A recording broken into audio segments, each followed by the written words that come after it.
안녕하십니까 여러분, 비전일지입니다. 오늘 또 자격증에 대한 이야기를 하기 위해서 이렇게 영상을 찍게 되었습니다. 저는 자격증을 따기 전에 꼭 나를 먼저 공부하라고 이야기를 합니다. 이유가 뭐냐면 오늘 영상을 통해서 확인하실 수 있을 것입니다. 저의 자격증 공부 당시 이게 일주일 시간 기록입니다.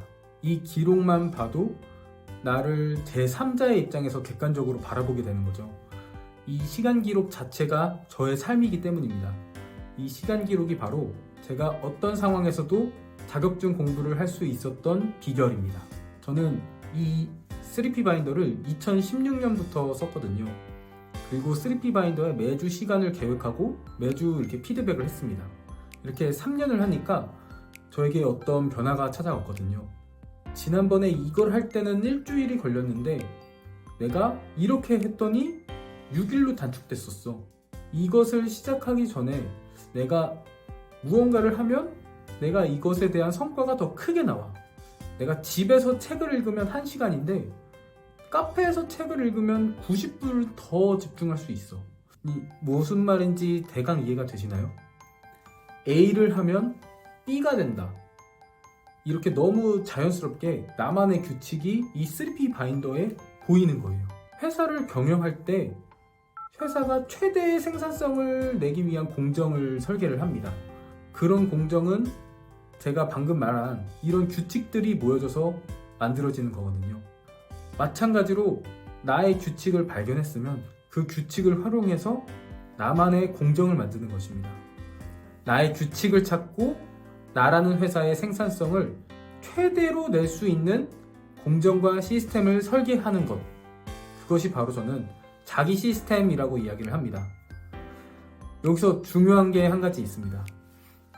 나를 공부할수록 이 자기 시스템이 더 굳게 만들어질수록 메타인지라는 것이 성장하게 됩니다.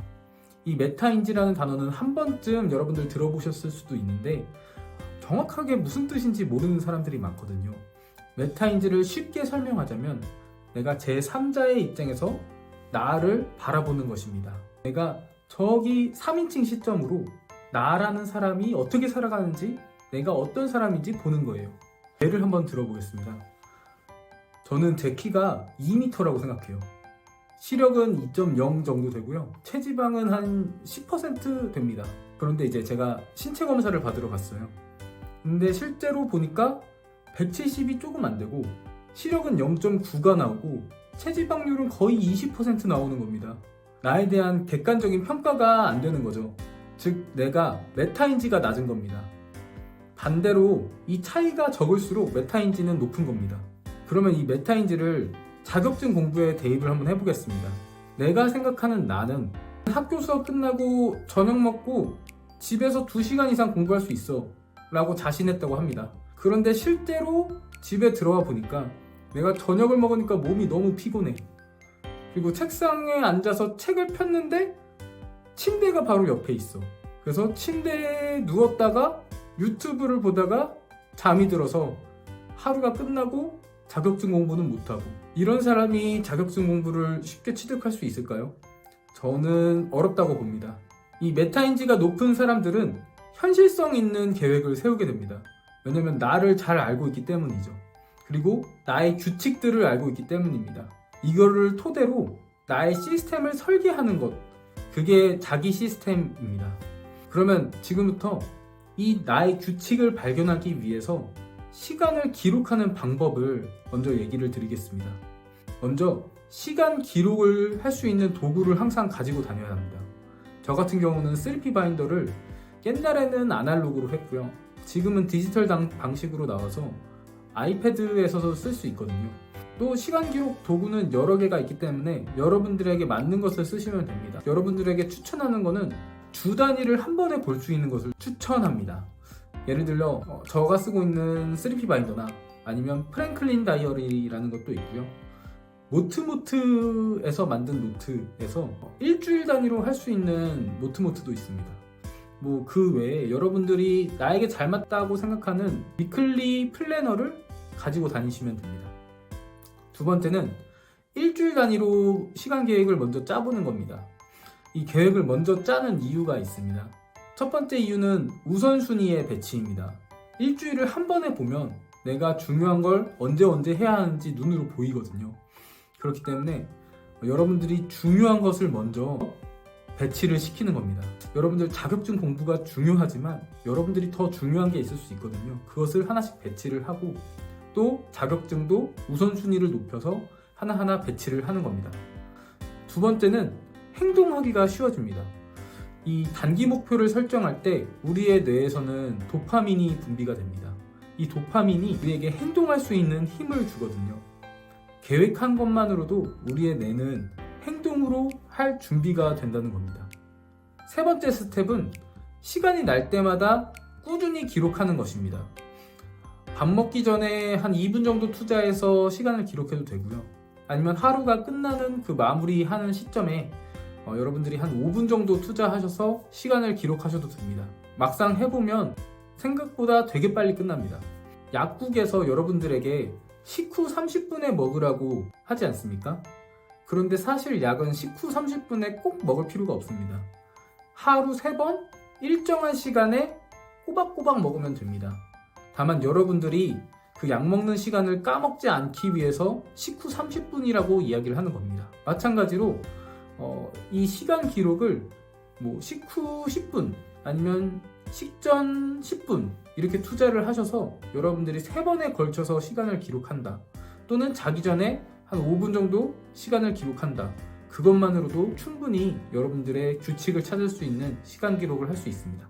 네 번째로는 일요일에 여러분들 10분 정도 투자해서 피드백을 하는 겁니다.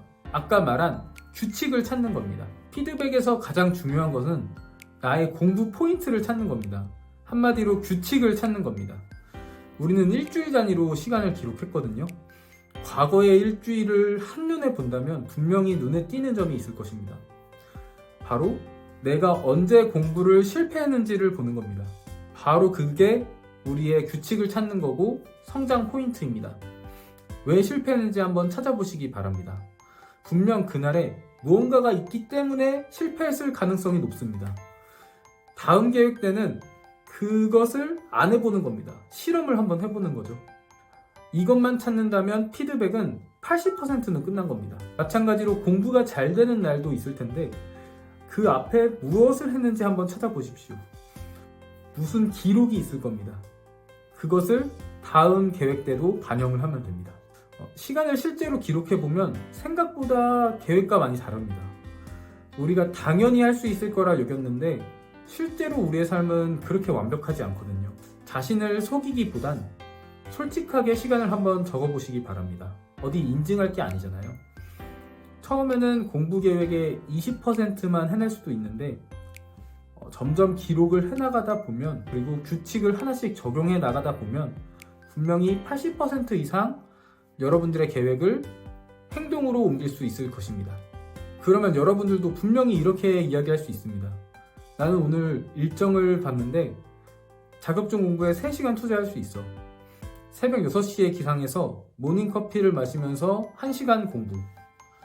저녁 식사로 간단하게 김밥 2줄 정도 먹고 산책 15분. 그리고 나서 카페에서 초코라떼나 카페인이 없는 달달한 음료를 먹으면서 2시간 공부. 이렇게 계획을 하게 되면 여러분들 분명히 오늘 공부량을 채울 수 있을 것입니다. 지난 기록이 그리고 나의 규칙이 그것을 해낼 수 있다고 이야기해주기 때문입니다. 그렇게 하나씩 자기 시스템을 설계해 나가시기를 바랍니다.